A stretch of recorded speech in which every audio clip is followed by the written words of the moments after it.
I would say, Oprah Winfrey, you know what you need to do.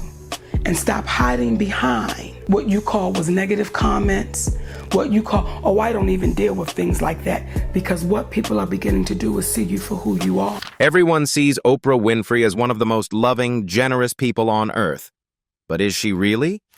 At 57, Monique is finally revealing the truth about the artist she says betrayed her in the deepest, most personal way, Oprah Winfrey.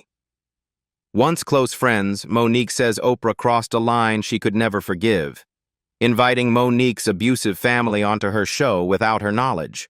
The result? For 8 years, my family has suffered and my career has suffered, Monique revealed.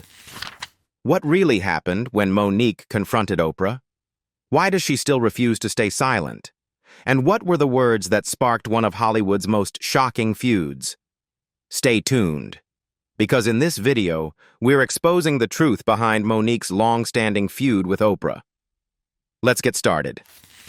When it comes to the fallout between Oprah Winfrey and Monique, the truth is much more complicated than it seems on the surface. Both women came from difficult, abusive childhoods, and for Monique, Oprah was a source of inspiration from an early age. As Monique once shared, "I'm a little black fat girl from Baltimore, Maryland, and I saw this fat black woman on a TV show. We took a field trip to that studio, and I hugged that woman and said, 'When I grow up, Miss Winfrey, I want to do what you do.' And she said, 'You know you got to work really hard.' And Monique did exactly that. Through determination and talent, she rose to achieve her dream of becoming a stand-up comedian. Over the years, as their paths crossed, she and Oprah seemed to grow closer. Monique's career took off with her first TV role as Nicole on Moshe in 1999. She followed that with a part in Three Strikes in 2000 and joined the Queens of Comedy Tour in 2001. Then came her biggest break. In 2009, Monique won the Academy Award for Best Supporting Actress for her powerful performance in Precious. Oprah, who was an executive producer on Precious, had been instrumental in supporting the film and, in part, helping Monique secure the role. During her Oscar acceptance speech, Monique made a point to thank Oprah, along with Tyler Perry and Lee Daniels, for their support. But after the success of Precious, tensions began to build. The trouble began when the studio and producers expected Monique to travel internationally to promote Precious, including attending the Cannes Film Festival in France. But Monique, who had already fulfilled her contractual obligations, chose to say no. She wanted to spend time with her family, something she made clear in interviews. "There was a request from the movie studio that I fly to France for the Cannes Film Festival," Monique explained on The View. "I simply said I respectfully decline. My deal is with Lee Daniels, and I've done my job. I did all of my contractual obligations and I was done." In The View, 2010. What seemed like a reasonable stance to Monique was viewed very differently by the industry. Soon, whispers began to spread that she was difficult, a label that has long been used to silence black women who don't fall in line. In an interview on Good Morning America in 2015, Monique reflected, "I got labeled as difficult because I said one word, and that was no." The people who had once seemed like allies, Oprah Winfrey, Tyler Perry, and Lee Daniels, were suddenly among those she felt were turning their backs on her. In her words, "What Tyler Perry showed me, Lee Daniels, Oprah Winfrey, and Lionsgate, when you don't do what we ask you to do, we'll take your livelihood." Behind the scenes, Monique claimed that these powerful figures were part of the machine that helped shut doors on her. Offers dried up, phone calls stopped coming, and the actress who had just stood on the world's biggest stage holding an Oscar now found herself struggling to book work. Industry insiders justified their position by framing Monique's refusal as unprofessional. Lee Daniels, in a later interview, said, "She was making unreasonable demands. You've got to play ball. This is not just show. It's show business," according CNN 2015. The implication was clear. In Hollywood, talent alone isn't enough. You're expected to play the game, to say yes, even when it means going above and beyond without compensation. For Monique, this wasn't just about a movie or a press tour. It became a matter of principle. If I had accepted that, what does that mean for the little girl who's not here yet? If I don't take a stand, what happens for the next one? She asked in an interview with The Hollywood Reporter, 2019. What happened next was the moment that, in Monique's words, broke her heart and shattered any trust she had left in Oprah Winfrey. What started as a professional fallout over Precious became deeply personal, and it all centered on a decision Oprah made that Monique would never forget. It began with a phone call. Oprah reached out to Monique, telling her that her brother, the same brother who had molested Monique when she was a child, wanted to appear on the Oprah Winfrey Show. Monique later recalled that Oprah assured her the appearance would be canceled if Monique wasn't comfortable. Oprah Winfrey called ASAP and she said, "My brother wanted to come on the show." She said, "If you don't want me to have your brother on the show, I will cancel the show." Relieved by that promise, Monique believed the matter was settled. But soon she saw promotional commercials that left her stunned. Not only was her brother going on the show, Oprah had also invited her mother, father, and another brother. "I began to see commercials with my brother, my mother, my father, and my other brother. She never said my mother was coming on that show. Had Oprah Winfrey said, 'I'm going to have your mother,' I would have said, 'Shut it down,'" Monique said in Sway in the Morning, 2018. The betrayal cut deep because Monique had confided in Oprah about the painful history with her family, especially with her mother, who Monique said she was estranged from at the time.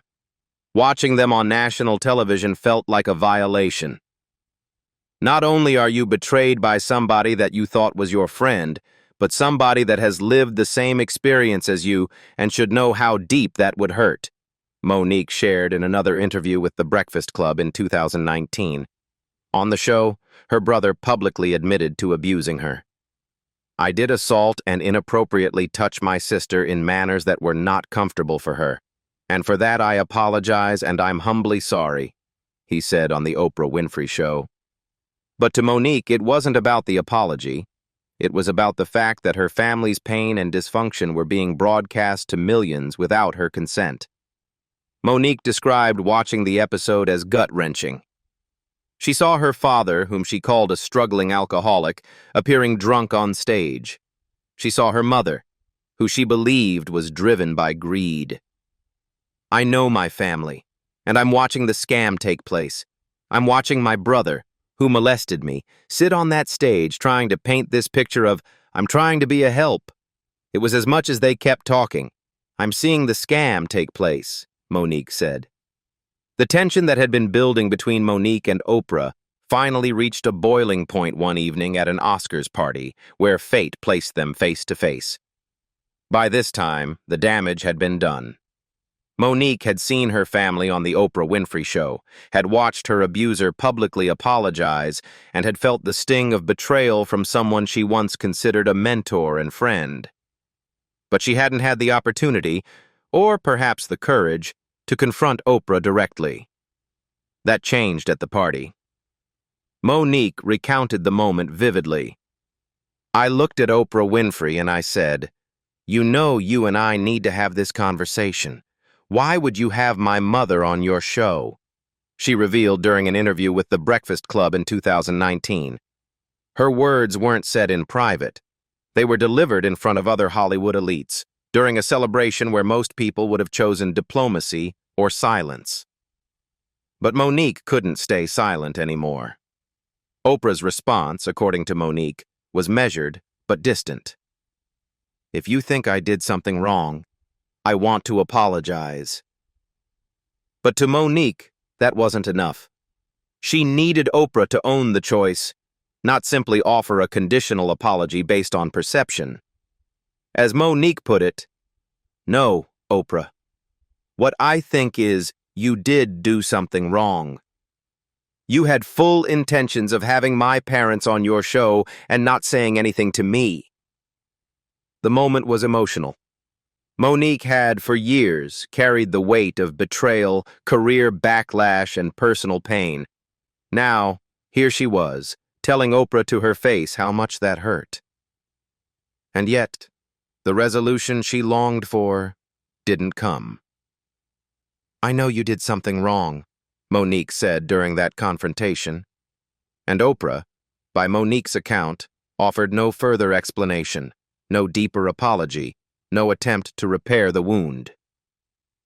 After that fateful Oscars party confrontation, Monique's journey became one of defiance in the face of immense pressure. What had started as a private disappointment now erupted into a full-blown public battle, not just with Oprah, but with other powerful figures in Hollywood who, according to Monique, had a hand in blackballing her. Monique, never one to hold her tongue, began calling out Oprah, Tyler Perry, Lee Daniels, and even Steve Harvey. She accused them of standing by as her name was tarnished and her career opportunities vanished. In interviews and on stage, Monique spoke candidly about what she saw as betrayal.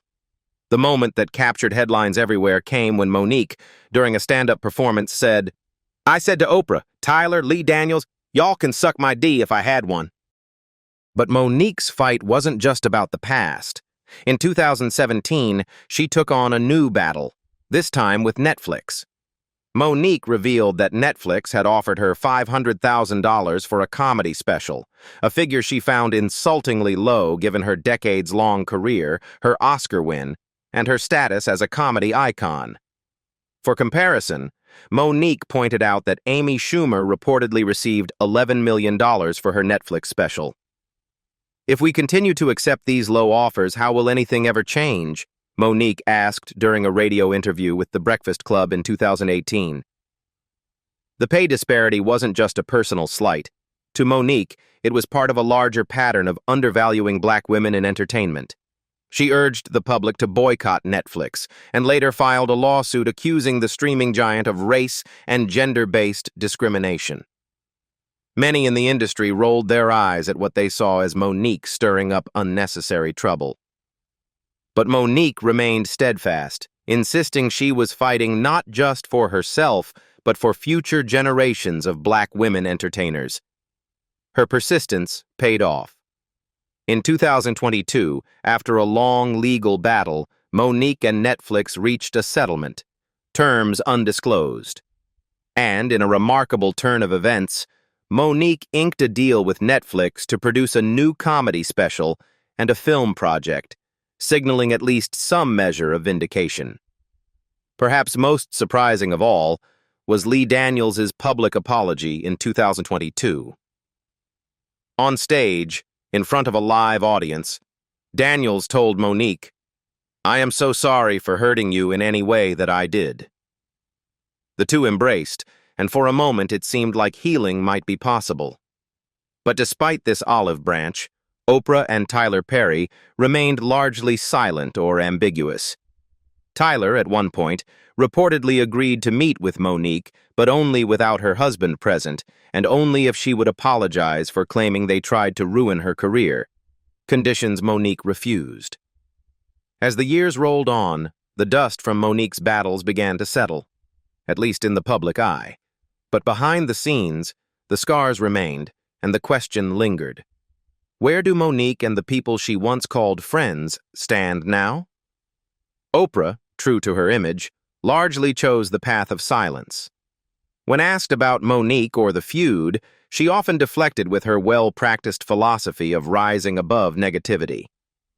In a 2015 interview, Oprah explained, "It's impossible.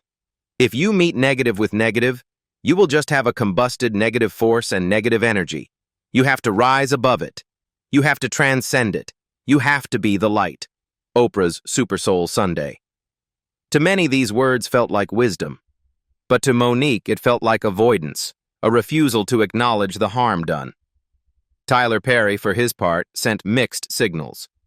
Reports emerged that he had privately admitted to Monique that she had been wronged and even expressed a desire to make things right.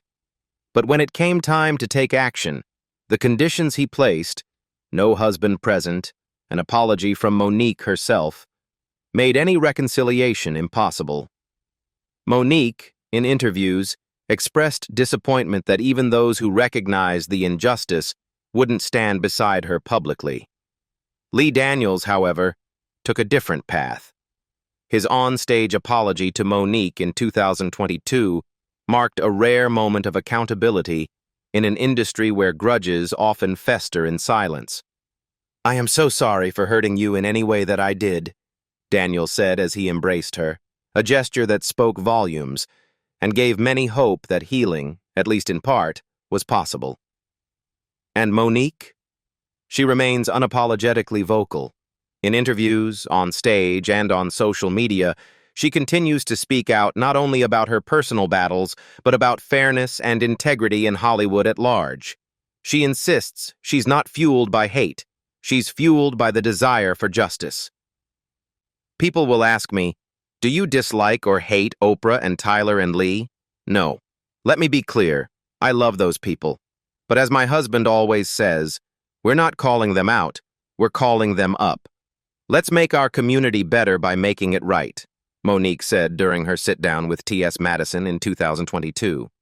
The industry, too, has evolved in small ways.